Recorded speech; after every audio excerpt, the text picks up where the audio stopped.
one dance, baby. That one dance. Saya Jika Tiaman Siombing, NIM 12031130112.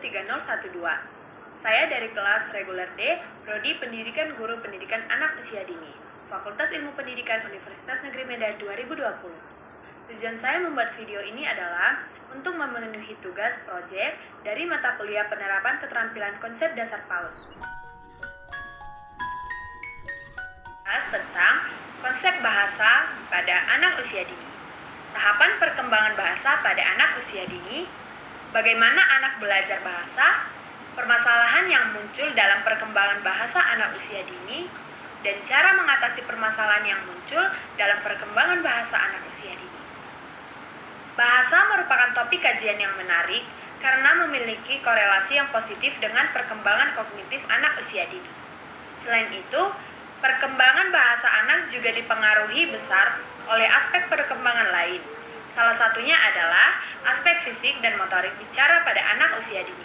Jadi itulah alasan saya membicara tentang bahasa. Bahasa merupakan sebuah sistem yang sangat luas, yang berkaitan erat dengan bagaimana individu menunjukkan ekspresi melalui bicara ataupun kemampuan dalam lisan, tulisan, dan isyarat.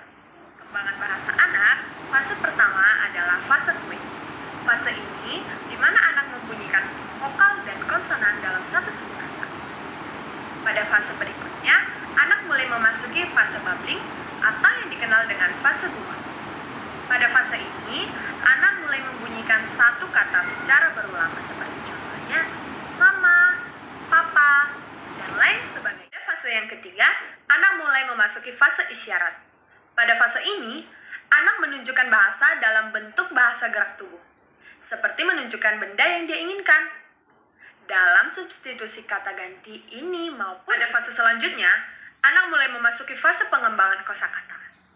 Pada fase ini, anak dituntut untuk memiliki 50 kata dalam setiap bulannya.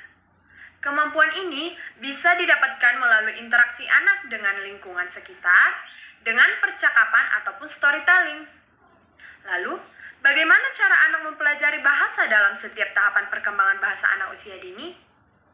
Anak mempelajari bahasa melalui identifikasi kata atau memahami konfigurasi atau makna dari sebuah. Anak mempelajari bagaimana kosakata tersebut digunakan oleh orang-orang di sekitar. Perkembangannya, ada berbagai persoalan perkembangan bahasa anak. Yang pertama, persoalan permasalahan perkembangan artikulasi atau pengucapan kata pada anak. Yang kedua, permasalahan atau hambatan apersepsi, baik persepsi visual maupun persepsi verbal. Bagaimanakah cara mengatasi persoalan tersebut? Hal yang dapat kita lakukan sebagai calon pendidik adalah yang pertama, kita dapat melakukan latihan artikulatoris atau pengucapan huruf secara tepat melalui latihan motorik bicara seperti membunyikan huruf A, I, U, E, dan O. Dan yang kedua adalah dengan memberikan stimulasi latihan fisik motorik untuk meningkatkan atensi dan fokus perhatian anak melalui latihan keseimbangan, permainan latihan konsentrasi, dan lain-lain. Baiklah teman-teman, sekian pembahasan saya tentang perkembangan bahasa pada anak usia dini. Saya berharap video saya ini dapat bermanfaat bagi teman-teman yang menonton. Terima kasih.